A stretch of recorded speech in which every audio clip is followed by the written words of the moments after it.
Bonsoir à tous et merci d'être fidèles à nos programmes. Bienvenue dans votre journal sur ITV. Dans l'actualité de ce mercredi, l'Institut Pasteur de Dakar annonce la production de 300 millions de doses de vaccins par an, des vaccins contre le Covid-19 et contre d'autres infections. 2 unités de fabrication seront livrées au courant de l'année 2022. Également, dans le chapitre santé, des jeunes victimes d'un handicap physique revendiquent leur droit à la santé reproductive. Le ministère de la Santé et de l'Action sociale a évalué ses besoins aujourd'hui autour d'une table ronde. Le plus grand défi, c'est d'améliorer leur accès aux soins et services en matière de santé sexuelle. À suivre également dans cette édition, un combat mené par des professionnels des médias, des agents de la RTS, du quotidien Le Soleil et du groupe Excaf joignent leurs efforts pour lutter contre de mauvais traitements dans leurs organes de presse. Tout de suite, le développement.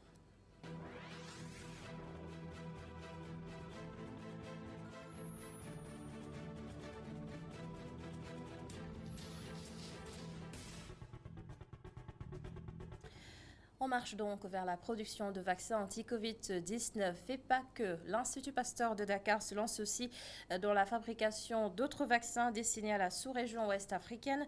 L'IPD attend donc des unités de production qui seront livrées dans l'année 2022. Les détails, c'est avec Mamadou Sy et Moussa Fall.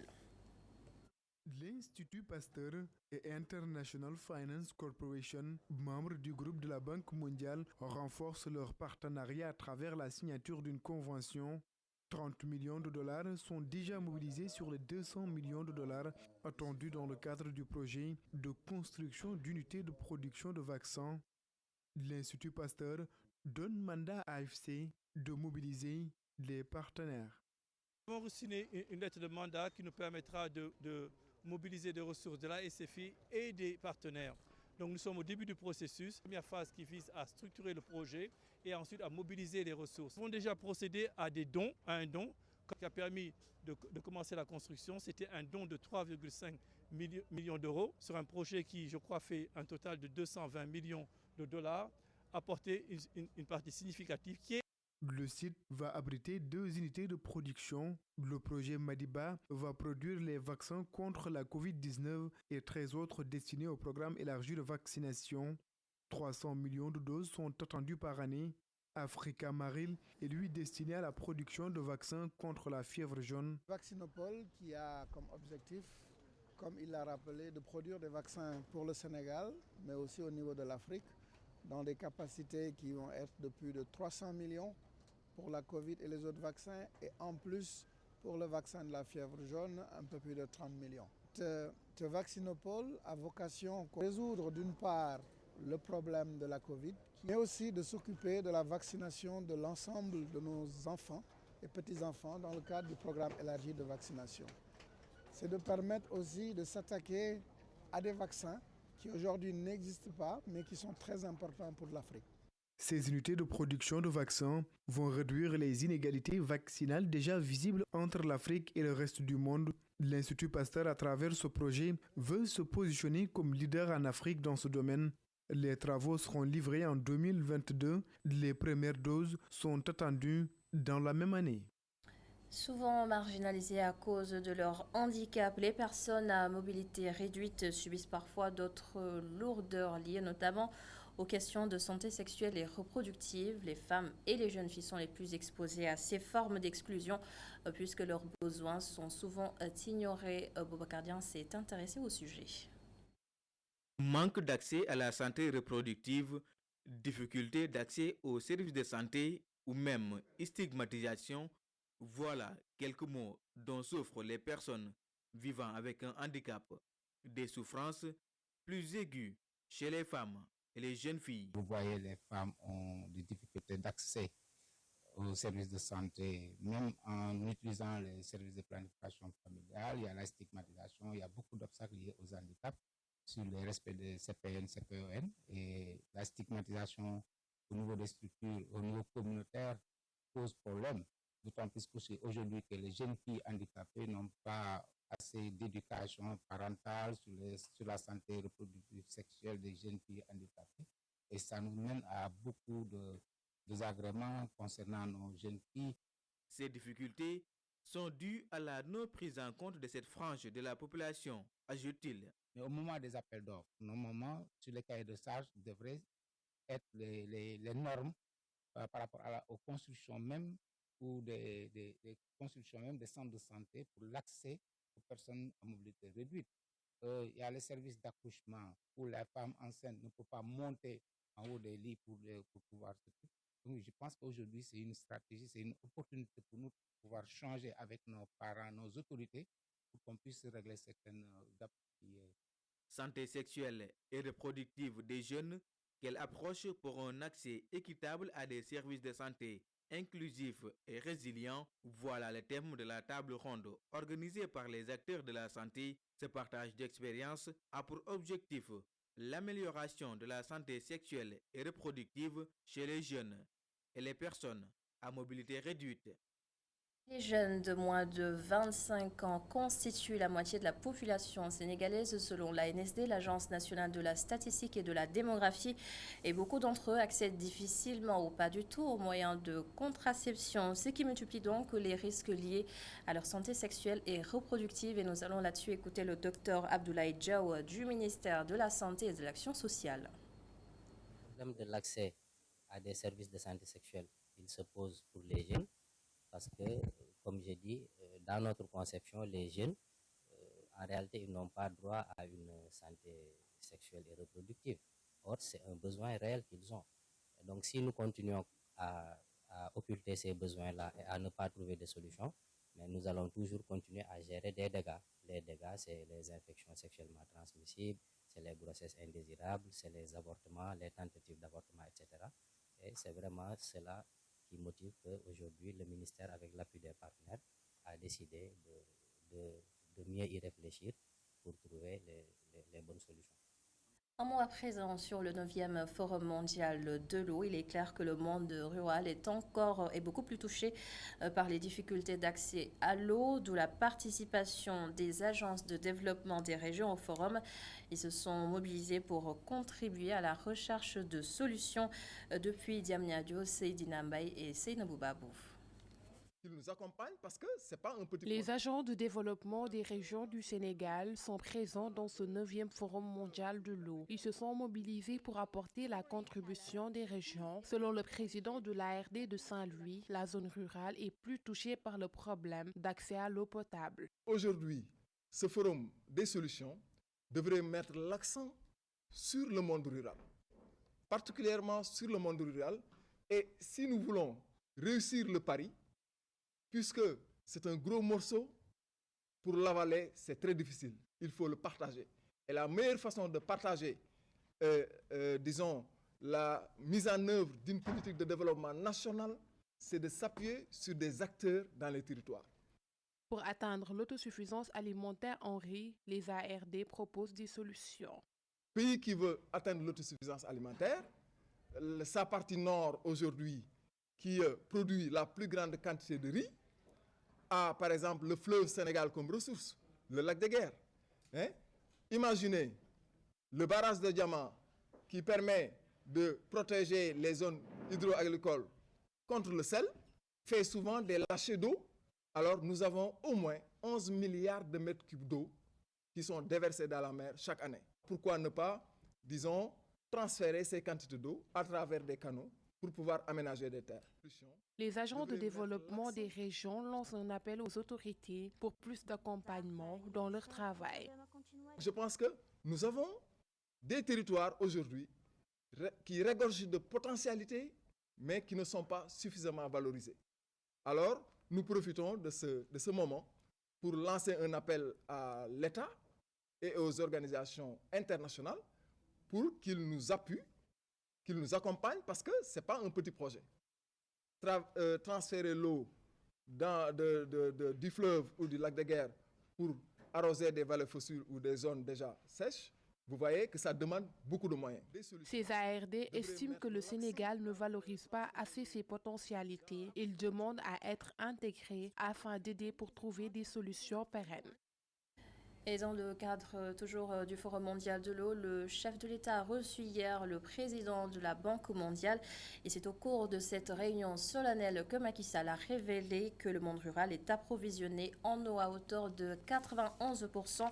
Et pour l'accès universel à l'électricité, sachez aussi que la Banque mondiale a octroyé au Sénégal 250 millions de dollars. Je vous propose d'écouter les plaidoyers du chef de l'État Macky Sall. L'hydraulique rurale n'est pas en reste, puisque le Sénégal fait partie des rares pays en Afrique qui ont un taux d'accès de l'ordre de 91% de l'eau en milieu rural. Évidemment, cela ne tient pas compte des disparités territoriales, mais globalement, nous sommes à ce niveau. Ça veut dire qu'il y a encore 9% de nos populations, de 18 millions de Sénégalais, qui n'ont pas encore accès à l'eau. C'est pourquoi il n'est pas impossible de voir ça et là des gens protester pour avoir accès à l'eau. Et l'accès universel, justement, est l'une des politiques publiques que j'ai lancées et sur lesquelles la banque nous accompagne. Et c'est pareil pour l'accès à l'électricité, l'accès universel. Et nous venons d'avoir un financement très important de l'ordre de 200 millions de dollars pour 250 millions de dollars pour cet accès universel et sur lequel, naturellement, nous travaillons avec la banque. En ce qui concerne les DTS, en réalité, il faut savoir que déjà, il y a eu une émission de 650 milliards de droits, mais sur lesquels l'Afrique n'a que 33 milliards. Voilà, 33 milliards qui ont été déjà dépensés parce que nous les avons reçus. C'est pourquoi l'Afrique demande une réallocation sur une partie de droits de tirage spéciaux de pays riches qui, eux, n'en ont pas besoin puisqu'ils ont d'autres mécanismes qui permettent, et ils ont utilisé ces mécanismes pendant la Covid, qui leur ont permis de faire face au choc. De la littérature dans ce 1945, les ateliers de la pensée se sont ouverts ce mercredi. Le musée des civilisations noires a accueilli des intellectuels du monde entier. Ils vont donc partager des réflexions sur la problématique des relations entre les êtres humains. Et nous suivons le compte-rendu de cette première journée de travail avec Papa Lunsar et Augustin Mandon.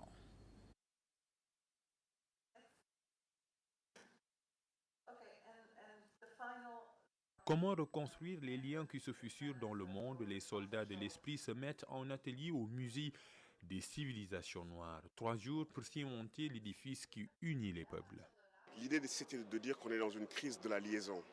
Il y a une déliaison sociale, écologique et politique. On n'arrive plus à articuler un lien fécond avec le vivant. On n'arrive plus à faire des communautés d'humains qui ne s'entre-déchirent pas. Et on s'est dit justement comment est-ce qu'on repensait le retissage du lien, sa refabrication. Il y a beaucoup de sociétés, les sociétés africaines, américaines, amérindiennes, qui ont des cosmologies à l'intérieur desquelles la question du lien a été travaillée fondamentalement en termes de représentation, mais aussi à entraîner des pratiques du faire social, du faire en commun, du tissage, du nouage de la relation. Et la question du premier panel, le quilombo, le marronnage, la zomia, comment on refait une communauté. Et donc c'est ça qu'on va décliner durant tous les ateliers. Des intervenants venant d'horizons divers se penchent sur le thème de cette année, la cosmologie des liens, une pluralité de discours pour un monde pluriel. C'est vraiment qu'on ait une sorte de foyer ardent, qu'on ait plusieurs expériences, tu vois, d'un thème qui est entre l'Europe, la Centrafrique, les Caraïbes, Malcolm Ferdinand, des Européens, des Américains, des Africains qui travaillent sur ces questions-là, qu'on ait une floraison d'idées et de grandes sources d'inspiration sur comment on refait communauté. Donc, quelles sont les archives qui nous permettent et les ressources de repenser toutes les formes de liens. La question écologique, elle est bien évidemment dedans, mais aussi la question sociale et la question politique, et de nous nourrir d'une pluralité de cosmologie et de faire notre miel à travers la multiplicité de ces expériences-là. Les thèmes développés par les panélistes seront consignés dans un ouvrage. La toile est aussi ciblée pour distiller le savoir dans d'autres espaces.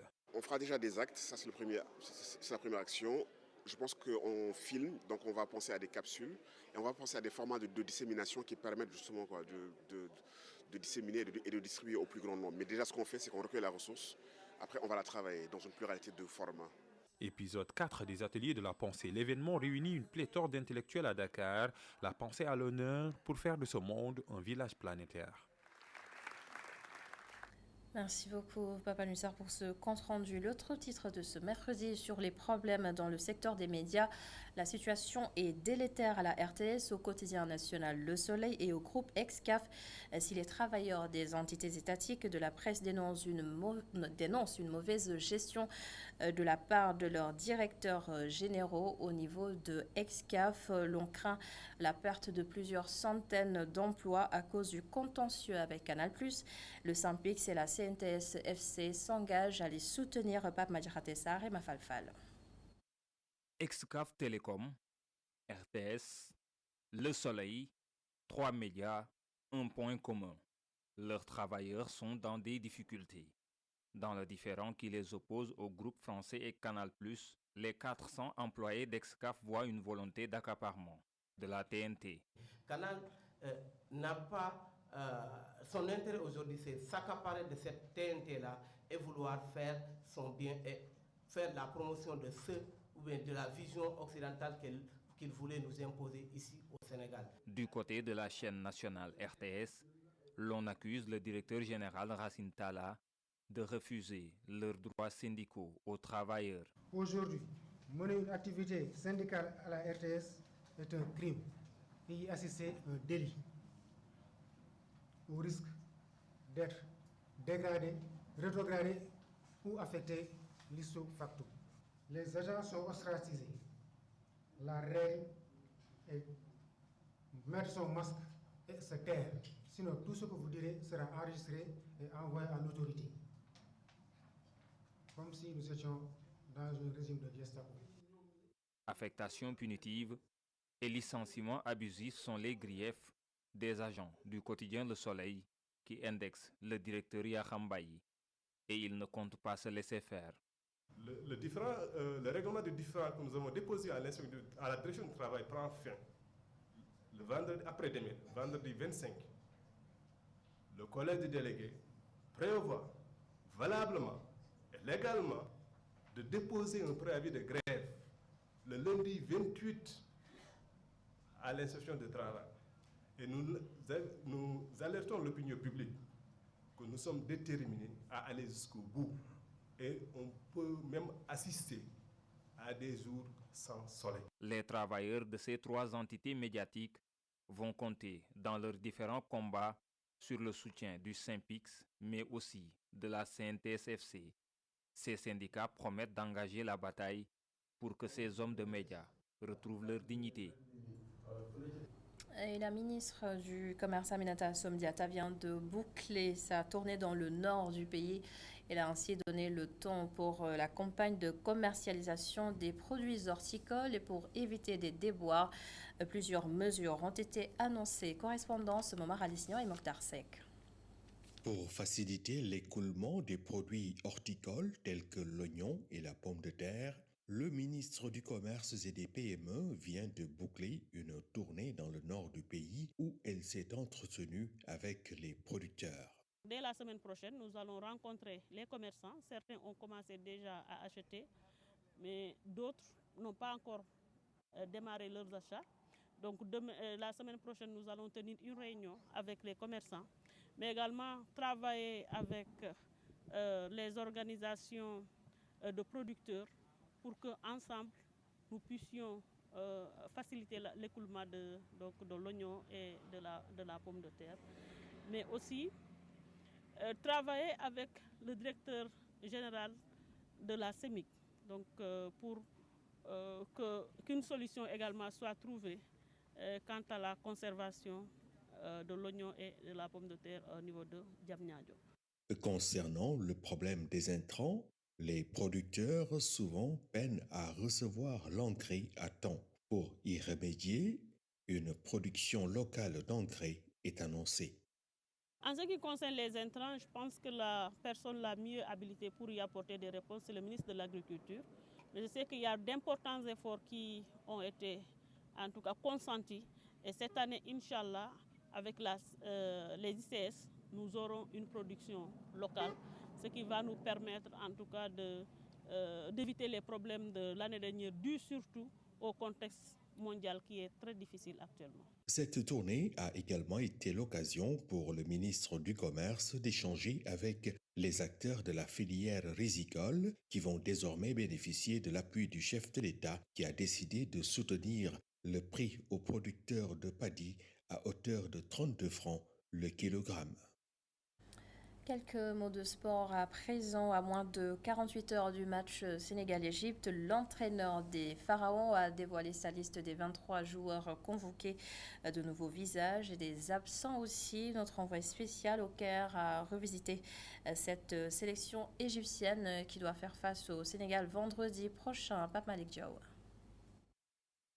Comme on se retrouve, cela pourrait bien être le titre de la manche aller entre Égyptiens et Sénégalais qui vont s'affronter à nouveau ce vendredi au stade du Caire après la fameuse finale au Cameroun. Pour ces retrouvailles, les deux équipes comptent bien faire le tout pour décrocher la victoire, même s'il y a eu quelques changements au sein des effectifs du côté pharaon. Le sélectionneur Carlos Queiroz a apporté quelques retouches avec pratiquement une dizaine de joueurs qui sortent du groupe comme Ahmed Egazi de Ittihad FC, Ramadan Sobhi du Pyramide FC ou encore Akram Taoufik d'Al Ahli. Tous blessés. Mais les véritables victimes des choix du technicien suite à cette finale perdue restent Mahmoud Gad, Marwan Daoud, Abdallah El Saïd, Ibrahim Adel, l'attaquant d'Ahli, Mohamed Cherif et surtout Mohanad Lachen de Tael El Gaish, malheureux lors de la séance des tirs au but en finale. Il est d'ailleurs le seul parmi les absents à avoir foulé la pelouse du stade Olembe. Mais dans le sens inverse, le meneur de jeu d'Al Ahli, Magdi Afsha, absent à la CAN, effectue son retour avec les locaux Yasser Ibrahim d'Al Ahli, Omar Gaber et Nabil Emad, tous deux du Pyramide FC. Ceux-là seront naturellement accompagnés par les incontournables de la sélection Mohamed El Neni, Omar Marmouche, Mahmoud Trezeguet, Mustafa Mohamed et l'inévitable Mohamed Salah, plus un stade du Caire de 50 000 places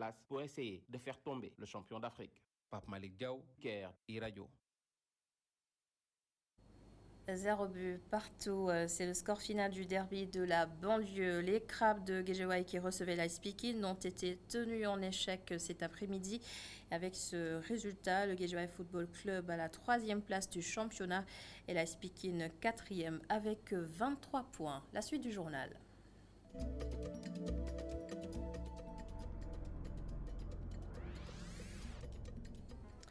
Et lundi prochain, le Sénégal va inaugurer une nouvelle infrastructure qui devrait booster le tourisme national.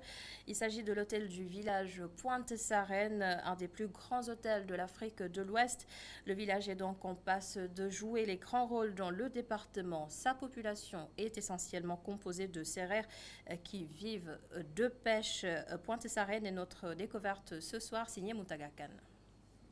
Situé à 15 km de Mou et à 80 autres de la capitale sénégalaise, le village de Pointe-Sarène, qui est ici à 2 km de la route de Joal, est né des flancs du Ndiégem. Voici son histoire. Le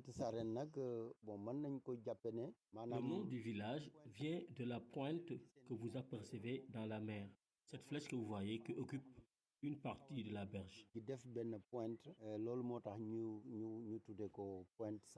Je ne peux pas dire la date exacte de création de Pointe-Sarène. J'ai entendu dire qu'il existe depuis les années 1700.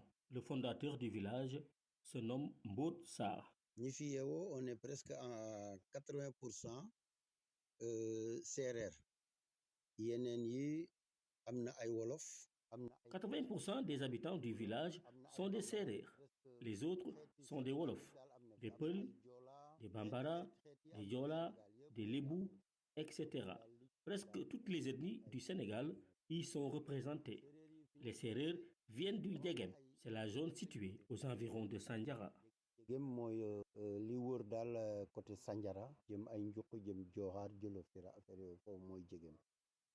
Naguère agriculteurs, les habitants de Pointe-Sarène se sont tournés vers la pêche, mais le maraîchage n'est pas en reste. On est à 90 ou 95% pêcheurs. On est à 90 ou 95% de pêcheurs. Nos ancêtres précurseurs du village ne pratiquaient que l'agriculture. Mais actuellement, la pêche est devenue la principale activité. Presque toutes les familles possèdent une pirogue au moins. On a 3 bassins de rétention. Les activités de maraîchage sont très développées ici. Il y a beaucoup de gens qui ont construit leur maison grâce au maraîchage. Notre village est en collaboration avec le CRS de Thiès et l'ISRA. Notre village est un grand producteur de sorgho, communément dénommé Bassi. wu Bassi ñun ñoo koy defar di ko distribuer ci Sénégal waaw loolu moom lu fi am lu fi. La culture qui était très dynamique est actuellement en léthargie. parce que Pointe Sarène toll ku nekkoon ci département bi xam nga ne amoon na jour yoo xam ne Pointe Sarène daan na fi accueillir ay. Ceux qui habitent le département savent que des touristes venaient d'un hôtel de la place pour assister au spectacle des habitants de Pointe Sarène. Cette culture est malheureusement en voie de disparition, mais on a bon espoir que les activités culturelles vont connaître une renaissance. On a également un grand guitariste qui est connu de partout. bu mag bu fi nekkoon mais nag am na kii am yu fi nekk par rapport bu ñu leen jàppale dinañ gën a dem waaw ñu gën ko yëngalaat mu gën a dox. Le sport connaît un développement fulgurant dans ce village enclavé. Voilà, on a eu à organiser depuis plusieurs années des séances de lutte traditionnelle. On a même un champion qui a été champion d'Afrique au niveau du Nigeria, qui a eu des médailles, qui nous a amené au niveau du village de Pointe Sarène. Je veux nommer notre champion Moussa Ponto. Il s'appelle Moussa Diogoul, mais on l'appelle communément Moussa Ponto. Dans le cadre du basket, on a aussi un champion. C'est lui l'actuel entraîneur de l'équipe nationale. Il s'appelle Boniface Ndong. Boniface Ndong est aussi né à Pointe Sarène.